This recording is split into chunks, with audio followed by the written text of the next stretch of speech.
estão com mais uma edição do Jornal Nacional. Olá, bom dia. Hoje, 14 de abril de 2013, temos como matéria algo que nos mostrou um grande avanço científico e de extrema importância para o mundo biológico, o Projeto Genoma. O Projeto Genoma foi iniciado em 1990 e teve seu ideal ler, entender e sequenciar todos os nucleotídeos dos 46 cromossomos existentes na célula humana. Vamos ver melhor com a reportagem de Euler de Souza com a bióloga Fernanda Furtado. Olá, Fátima. Bom, estamos aqui no Instituto Nacional de Saúde nos Estados Unidos com a bióloga que tomou frente desse projeto, Fernanda Furtado. Bom dia, Fernanda. Bom dia, Euler. Bom, Fernanda, queríamos saber mais sobre esse projeto para tentar entender melhor como para que serve os objetivos. Você poderia nos explicar melhor? Claro que sim. O Projeto Genoma busca o completo entendimento da base genética do homem e a base genética das doenças também. Com o intuito de quê? Com o intuito de aplicar tecnologia e alterar essas instruções presentes no nosso código genético, visando aperfeiçoar o ser humano e livrá-los de doenças. Os objetivos são vários. O mapa, que já foi feito, que são os 80 mil genes calculados, o armazenamento dessas informações que no futuro possa usar, e determinar as sequências das bases químicas que compõem o DNA. Além da maior importância, os objetivos na área da saúde, que é otimizar as terapias de doenças genéticas, melhorar os métodos de diagnóstico de doenças genéticas e prevenir doenças multifatoriais. Os benefícios vistos a partir desse projeto é de grande impacto para a biotecnologia. Além disso, será de extremo valor na prevenção de doenças, de novas tecnologias que serão descobertas e de terapias. O projeto acabou a 14 de abril e o sequenciamento sendo considerado um dos mais caros de todos os tempos. É isso aí. Mais uma reportagem de Euler de Souza para o Jornal Nacional. Obrigada. Obrigada, Euler. Voltamos mais com a matéria. Como vimos, um dos principais objetivos desse projeto é mapear os mais de 80 mil genes calculados. Primeiramente, devemos entender melhor o que é o mapa genético. Mapa genético, também conhecido como mapa de ligação, é o mapa dos cromossomos de uma espécie, onde é revelada a posição dos genes dentro de um intervalo de sequência de nucleotídeos que compõem a molécula de DNA. Vemos mais com o repórter Euler de Souza, com a professora e orientadora Patrícia de Mello, na Escola Senador Levindo, em Ubá. Bom dia, Sandra. Estamos aqui na cidade de Ubá com a professora Patrícia de Mello para aprofundarmos melhor esse assunto. Bom dia, professora Patrícia. Bom dia! Bom, professora Patrícia, esse assunto é tão complicado, mas que é de extrema importância para o mundo científico, ou seja, para a ciência humana. Explique-nos mais para que serve o mapa, como é feito o mapa, como é feita essa localização. Bom, gente, como sabemos, em cada cromossomo existem os genes. São esses genes que dão nossas características, tipo de ser, cor nossos olhos, nossa pele, tipo de cabelo, nossa altura, também esses genes podemos ter totalmente. Então, para que serve o mapa genético? Ele serve para localizar em cromossomos está o gene e a distância entre o gene e o outro, localizando e sequenciando o genoma humano.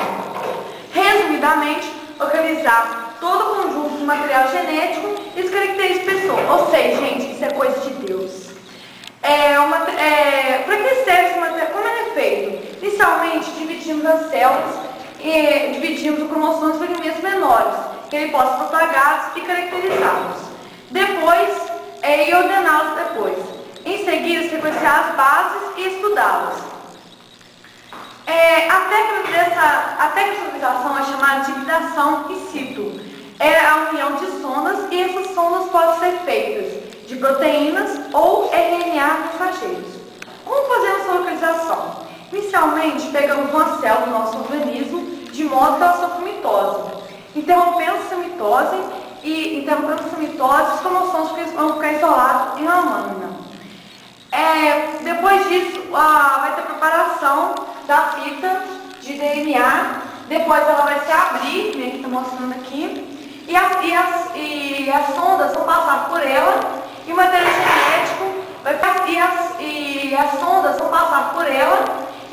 fica submetido às sondas enzimas.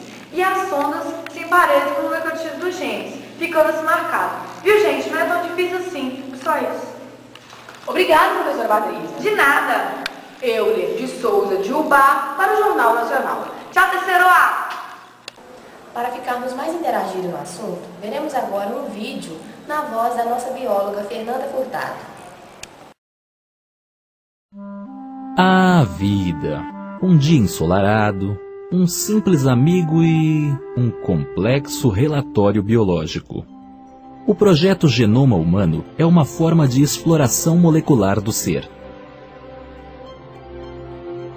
Quase todas as nossas células, as dos músculos que nos permitem rir, as do cérebro que nos dão sentido de humor, as dos olhos que captam tudo,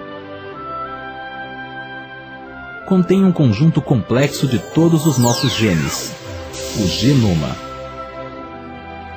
Se pudéssemos viajar ao nosso interior, a uma célula, veríamos 23 pares de cromossomos em um núcleo. Cada cromossomo contém uma molécula de dupla hélice, o DNA. Se esticássemos todos os cromossomos, o DNA de uma só célula se estenderia a 1,5 m de comprimento. Essa dupla hélice é formada por elementos básicos, chamados nucleotídeos, que contêm um alfabeto de 4 letras, as bases nitrogenadas. A sempre emparelha com um T, C sempre com G. 4 letras. Tais informações encontram-se em trechos do DNA denominados genes, que servirão de molde para a formação de moléculas mensageiras, os RNAs mensageiros. Os elementos básicos de cada RNA mensageiro e do DNA são as bases. As bases de um filamento do DNA especificam a ordem das bases de um novo filamento de RNA mensageiro. O DNA sempre permanece dentro do núcleo, enquanto o RNA mensageiro viaja em direção ao citoplasma. Lá, uma máquina de produção de proteínas chamada ribossomo lê o RNA mensageiro para criar uma proteína em particular. Cada 3 nucleotídeos de molécula de RNA mensageiro identifica um aminoácido, unidade formadora de proteína, que será transportado por um outro tipo de RNA até o ribossomo, o chamado RNA transportador. As moléculas de RNA transportador auxiliam na tradução do código genético contido no DNA e no RNA mensageiro em questão, produzindo com isto uma proteína específica. As proteínas são as operárias. Algumas formam estruturas tais como tendões ou pelo. Outras percebem luz, sentem sabores, controlam reações químicas, levam mensagens entre as células e muito mais. Para nos entender do ponto de vista molecular, os cientistas leem 3 bilhões de letras que formam o DNA do genoma humano. Os diferentes conjuntos de genes integram os complexos fatores ambientais para influenciar características como a nossa aparência, personalidade e risco de doenças, como o câncer ou problemas do coração. Uma maior compreensão de nossos genes, de como agem e interagem entre si e com o ambiente, nos ajudará a entender melhor a complexidade e a maravilha da vida.